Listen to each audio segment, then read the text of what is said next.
Bama FC, l'unique club de football d'Uncam, évoluant en Ligue régionale du littoral, a fait les choux gras de la presse le week-end dernier. Le club du président Loli Jean-René, qui a marqué l'histoire du football dans la région du littoral pendant les années 2000, aurait été vendu, entre guillemets, à l'homme politique Jean-Jean Njok Miseke, membre du bureau politique du PCRN, candidat à l'élection municipale à Yabassi. Le propriétaire du club, Loli Jean-René, est clair: Bama FC n'est pas à vendre. Bama n'a jamais été acheté. Je suis le président fondateur de Bama Football Club il y a une quinzaine d'années et j'ai managé ce club pratiquement seul depuis le début.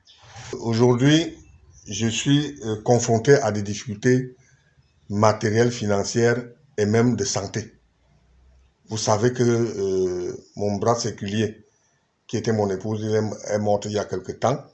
Cela a eu des conséquences néfastes sur mon fonctionnement personnel. Les démarches ont été entreprises auprès d'un jeune frère qui nous a montré que c'est un mordu du sport. Je l'ai approché, je lui ai proposé que les raisons évoquées plus haut ne peuvent plus me permettre de manager le club. Nous avons, dans cet accord, pas fait de concession particulière. Je cède le club gratuitement, sans contrepartie, parce que je veux sauvegarder l'image de marque du départ. Un accord auquel l'on a tout fait de donner une coloration politique. D'autres personnes collent cet aspect-là sur l'angle politique. Or, il n'en est rien. Le sport, c'est le vecteur qui rassemble tout le monde. Ça n'a pas de couleur politique. Une rumeur qui est désormais une réalité. Bama FC a été concédé à Jean-Jean Njok Miseke par Jean-René Loli. Je sais qu'il y a une rumeur qui est sortie depuis hier dans le journal de mon ami et frère Benoît Mekong sur un titre, la reprise de Bama Football Club par Jean-Jacques Njok. C'est un grand honneur et un plaisir de prendre la tête de ce club. Bama Football Club n'est pas un club à vendre. Je rappelle quand même qu'avant les élections législatives et municipales, j'avais été sollicité pour prendre la tête d'un club. Mais j'avais dit en son temps à tous les jeunes frères qui m'avaient sollicité de nous laisser d'abord finir les élections, asseoir le parti, et on pourra regarder encore qu'est-ce qu'on peut faire de mieux à Yabassi. Donc au lendemain des élections, avec tout ce que nous avons pu faire, les discussions ont commencé. Il y a beaucoup de clubs qui m'ont été proposés, mais ils m'ont demandé que nous apportions un coup de main à Bama Football Club. Je sais que Bama Football Club est jusqu'à aujourd'hui la propriété du grand frère Jean-René Loli, que j'ai connu par le passé quand j'étais encore au lycée. Donc quand il m'a proposé dans les discussions que nous avons eues, d'essayer d'apporter un soutien à Bama Football Club, je n'ai pas hésité. Donc l'acheter, ce n'est pas une marchandise. C'est que nous devons redonner à Yabassi ses lettres de noblesse en ce qui concerne le sport. Donc je n'ai pas acheté Bama Football Club, mais j'ai accepté apporter, n'est-ce pas, ma contribution avec toutes les autres personnes qui sont autour de moi, qui ont accepté m'accompagner dans ce projet.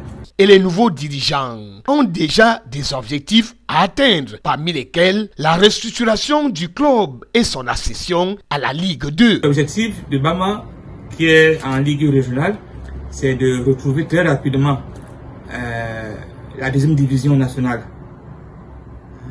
Étant déjà à la région, il n'y a qu'un pas pour être, n'est-ce pas, à la deuxième division.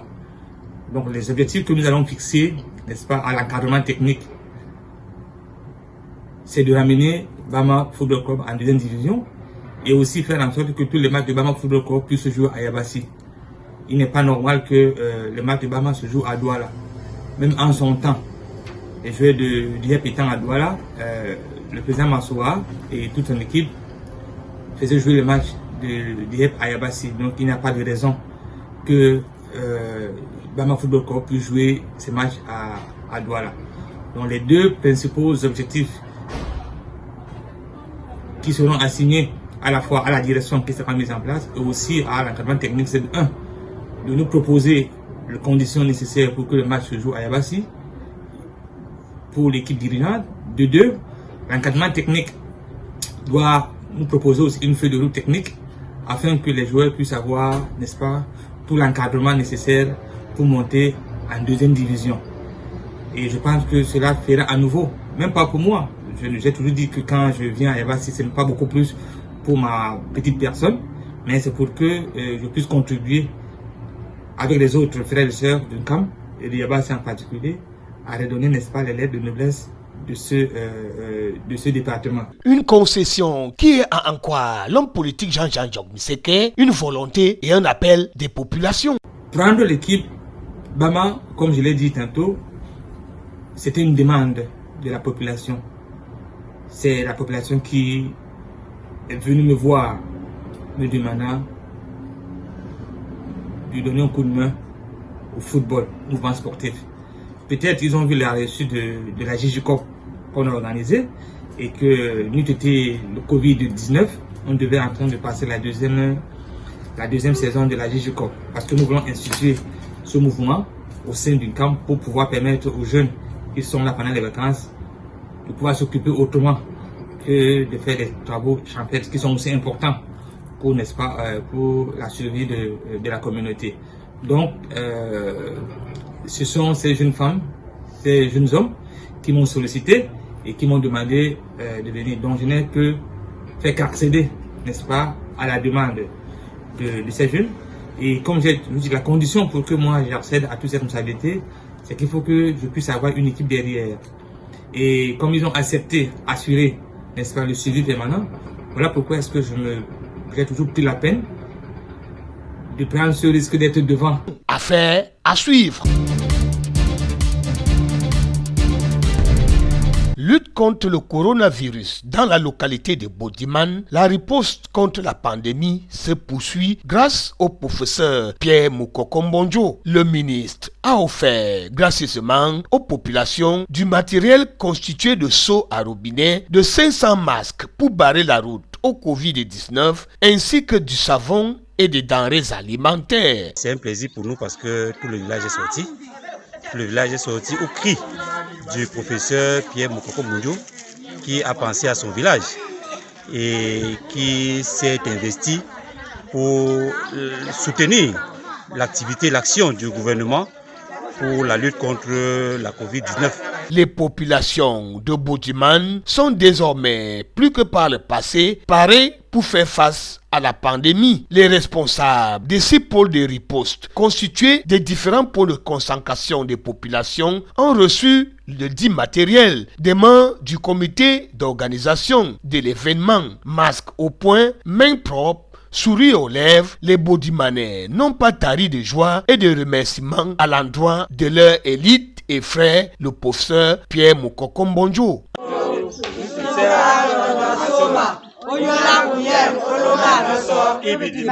Des événements comme ceux-ci, au village, on en a besoin.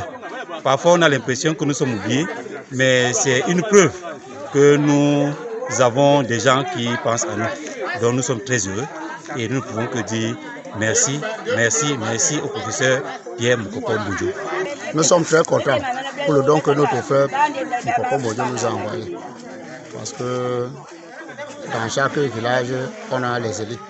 Et quand l'élite passe à son village, les gens du village sont très contents. Et on connaît que tout le temps, c'est lui qui pense toujours à nous.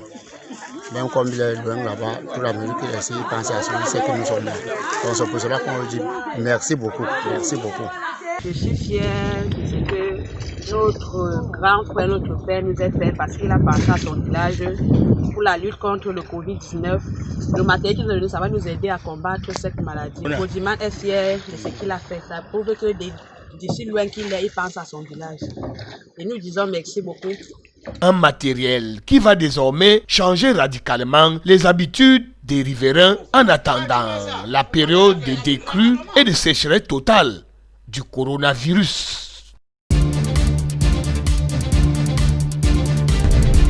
Madame Dorothy Ndjema, membre du conseil électoral, était à Yabassi ce mercredi 15 juillet 2020 dans le cadre de la concertation entre le conseil électoral et les autres acteurs du processus électoral. Le déroulement de la révision des listes électorales et la préparation des élections régionales éventuelles. Une concertation qui a permis à l'agence départementale et les CAM de dresser le bilan à date de la révision des listes électorales. Avant l'échéance du 31 août prochain, des chiffres rendus publics, l'on retiendra qu'une vingtaine de nouvelles inscriptions seulement ont été enregistrées. Une réalité qui contraste avec la fièvre montante d'une éventuelle élection régionale qui a meublé l'ordre du jour. À ce sujet, Madame Dorothy Ndjema a briefé les acteurs du processus électoral sur les tenants et les aboutissants du scrutin, notamment les conditionnalités de participation. Au cours des échanges, des questions relatives au scrutin ont été débattues, à l'occurrence les questions d'autochtonie et les dichotomies entre chefs de communauté et chefs traditionnels. Il y a eu beaucoup de discussions sur l'autochtonie. Nous avons demandé à ce que les uns et les autres s'approchent des sous-préfets pour qu'on ait la liste authentique des chefs traditionnels autochtones qui font donc partie du collège électoral. La question des chefs traditionnels, les chefs des communautés qui se retrouvent avec des désignations en tant que chef de 3e degré, c'est un véritable problème qu'il va falloir rapidement régler par l'administration.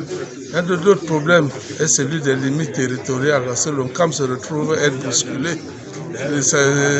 dans toutes ces parties. Il va falloir que l'administration joue son rôle pour résoudre les questions qui sont de son ressort et les capacités. En attendant la convocation éventuelle du corps électoral par le chef de l'État, les chefs traditionnels de 2e degré, acteurs majeurs du processus, prennent déjà leurs dispositions. Nous venons d'être édifiés et rester à nous de jouer le jeu. Moi, je vais prendre la responsabilité, je le dis à haute autorité, comme j'ai l'habitude de convoquer mes pairs pour qu'on vienne ici et aller là-bas affronter l'élection en rang serré. Comme qui dirait, à vos marques. Renforcer les capacités des partenaires de la société civile du secteur santé en vue d'une meilleure harmonisation de leurs interventions dans le cadre de la mise en œuvre de la stratégie sectorielle de santé. Voilà l'objectif de la série de réunions de coordination des ONG et associations de santé du littoral organisées par l'ONG BCH Africa, Building Capacities for Better Health in Africa. Après le Vouri, les équipes de Sa Majesté Dominique Kondji était à Yabassi ce jeudi 16 juillet 2020 dans les locaux de l'hôpital de district de Yabassi pour le même exercice. Nous sommes aujourd'hui venus à Yabassi pour organiser ces réunions pour le compte des deux districts du Cap, district de Yabassi et le district de Kondo.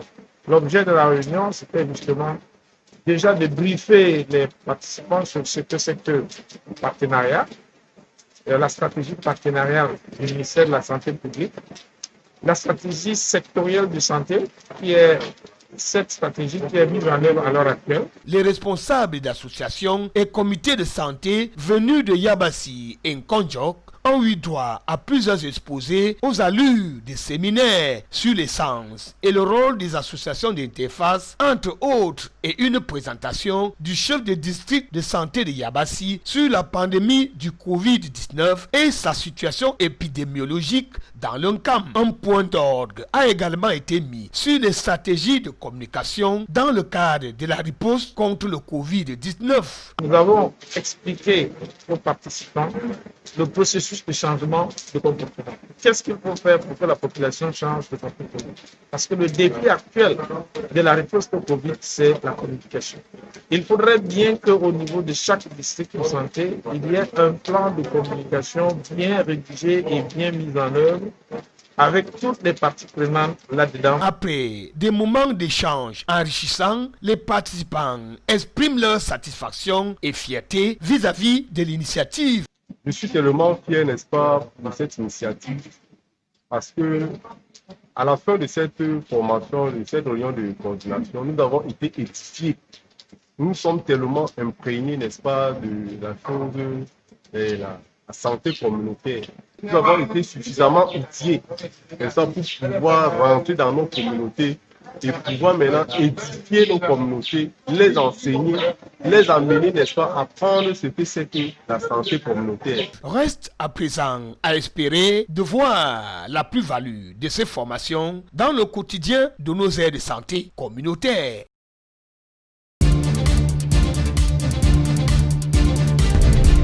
L'honorable Samuel Dieudonné Motte a présidé la deuxième session pour l'année 2020 du comité départemental du suivi participatif du budget d'investissement public dans l'UNCAM. À titre de rappel, le département a reçu pour l'année en cours 65 projets pour un montant de 1 594 000 francs CFA. Un ensemble de projets dont le niveau de passation dans l'ensemble du département a un taux d'attribution de 91,67% à date, avec en prime un marché important dont le DAO reste toujours attendu, à savoir le marché portant sur les travaux de lotissement communaux de Yabassi. Un taux de contractualisation en hausse de plus de 27,67% par rapport à la même période en 2019. Quant au taux de réalisation physique du BIP 2020, il s'élève à 22,70% en hausse de plus de 10% par rapport à 2019. Une situation qui cache tout de même des difficultés rencontrées par certains projets en retard d'exécution, abandonnés ou ayant des défaillances techniques contractuelles. À tous ces projets, le président du comité a prescrit célérité et intervention de l'autorité contractante et les autres acteurs étaient présents. Les représentants des maires, l'ARMP et les sectoriels, les échanges et recommandations ont permis de faire des propositions concrètes pour corriger les défaillances décelées dans l'exécution des marchés et au fonctionnement à plusieurs vitesses des commissions internes de passation des marchés dans les communes d'arrondissement.